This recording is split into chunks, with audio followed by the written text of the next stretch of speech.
Kokotang TV News and Entertainment Channel Naitongnai jotono lamsoko tabukni kokmawo tinini tabukni kokmawo songsaimangka bubagra hisanes pro kisur maniko bahatur depormani demand no yakromui tipramothani tidulma bai gobangma eba dalbidal sanmungrok sanjaka Bharat hakotorni thani Central Government ni thani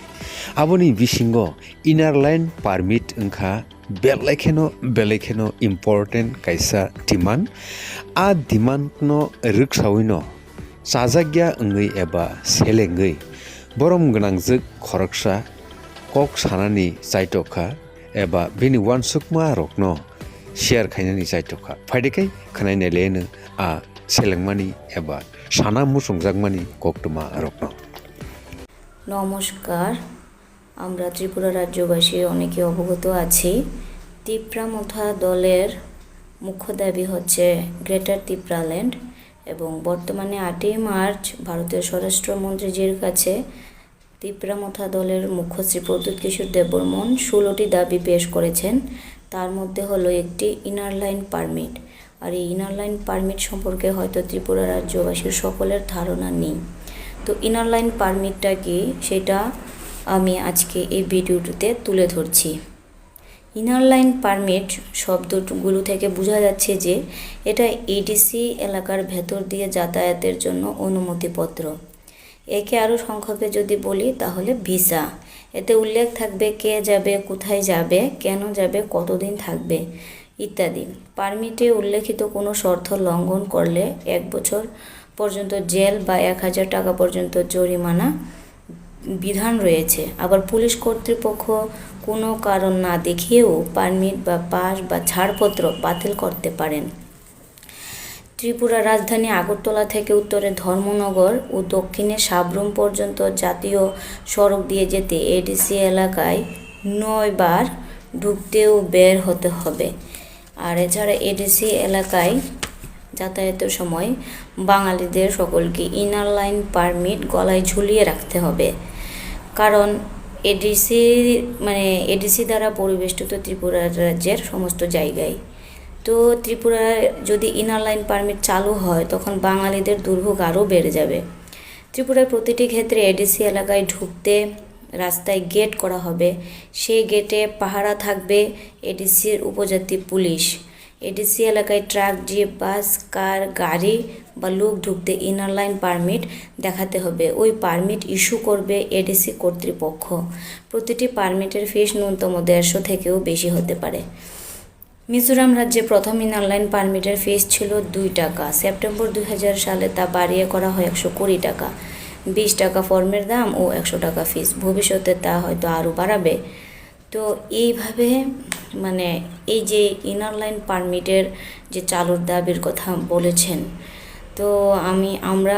প্রথম থেকেই আমি বলে যাচ্ছি যে আমি একজন আমরা বাঙালি দলের সমর্থক এবং আমরা বাঙালি দল কিন্তু শুরু থেকেই এই সকল দাবি এই 16 দফা দাবি গ্রেটার তিপ্রাল্যান্ড এডিসির বিরুদ্ধে তারা আন্দোলন করে যাচ্ছে এবং ত্রিপুরা রাজ্যের আরেকটি সমস্যা হচ্ছে ত্রিপুরা ভূমি রাজস্ব ভূমি সংস্কার আইন 1960-এর যেখানে 187 ধারা জমি হস্তান্তর আইনের কথাও বলা হয়েছে ও তো 187 ধারা তারপরে এই যে inner line permit union territory ADC এলাকা পুরোটাই যেটা নাকি বাম কংগ্রেসের কুকর্মকাণ্ডের ফসল বিষবৃক্ষ TTAADC তো এগুলা হচ্ছে ত্রিপুরা রাজ্যের মূল সমস্যা এই সমস্যা সমাধানের জন্য আমরা বাঙালি দল বিগত দিন থেকে আজও লড়াই করে যাচ্ছে কিন্তু আমরা লক্ষ্য করেছি যে বিজেপি শাসক দল তারা ক্ষমতায় আসার জন্য তারা কিন্তু প্রচারও করেছেন যে ত্রিপুরা রাজ্যে বামফ্রন্ট এবং কংগ্রেস ত্রিপুরা রাজ্যটাকে উন্নয়ন হতে দিচ্ছে না করতে দিচ্ছে না বা করতে পারছে না তারা দোষী তো আমি মনে করি বামফ্রন্ট এবং কংগ্রেসের কর্মকাণ্ড সত্যি এদের জন্য ত্রিপুরার উন্নয়ন হচ্ছে না কিন্তু বর্তমানে বিজেপি শাসক দলের যারা কার্যকর্তা নেতৃত্ব সমর্থক রয়েছেন, আপনারা সবাই কি জানেন যে ত্রিপুরা রাজ্যের মূল সমস্যাই হচ্ছে এই এডিসি, তারপরে এই যে ভূমি রাজস্ব আইন, যেখানে 187 ধারার কথা, যেটাতে বাঙালির জনগোষ্ঠীর স্বার্থ যেখানে খর্ব করা হয়েছে, অর্থাৎ একজনের উন্নতির জন্য আরেকজনকে মানে মারা হয়েছে। তারপরে এই যে এই বিষয়গুলো আদৌ মানে কতটুকু আপনারা ভেবেছেন, যে এই বিষয় সমাধানের সম্পর্কে আপনারা কতটুকু ভেবেছেন? কারণ বর্তমানে যদি মনে করেন শ্রেষ্ঠ ত্রিপুরা গড়তে চান, ত্রিপুরার সার্বিক উন্নয়ন চান, তাহলে আগে এডিসিকে সরাতে হবে, তারপর অন্যান্য যে আপনাদের প্রতিশ্রুতি বা বিভিন্ন যে এজেন্ডা রেখেছেন ত্রিপুরা রাজ্যের উন্নয়নে, এটা লাগু করলে ভালো হবে। কারণ আপনাদের মানে লক্ষ্য করতে পেরেছি, এই যে যোজনার মাধ্যমে ঘরবাড়ি প্রদান করা, তো যে সকল বাঙালিদেরকে ত্রিপুরা রাজ্যে ঘরবাড়ি প্রদান করেছেন, ওই সকল ঘরবাড়ি তুলে যারা থাকছে, আদৌ আগামী দিনে এই মাটিটা, ভিটে মাটিটা আদৌ তাদের থাকবে কিনা, বা ওই ভিটে মাটি ধরে তারা বসবাস করে এগিয়ে যেতে পারবে কিনা, এখানে একটি প্রশ্ন। কারণ ত্রিপুরা রাজ্যে বর্তমানে যেভাবে এই এডিসিকে নিয়ে বিগত দিন থেকে আজ পর্যন্ত আমরা লক্ষ্য করেছি যে তাদের যে মানে অমানবিক ডিমান্ড, ত্রিপুরা রাজ্যের সার্বিক কল্যাণের মানে বিরুদ্ধ, আমরা সেটাও সবাই বুঝতেই পেরেছি। তো এই সমস্ত ডিমান্ডের বিরুদ্ধে আপনারা কেন কথা বলছেন না? এডিসির বিরুদ্ধে আপনারা সরব হন, আর আমি মনে করি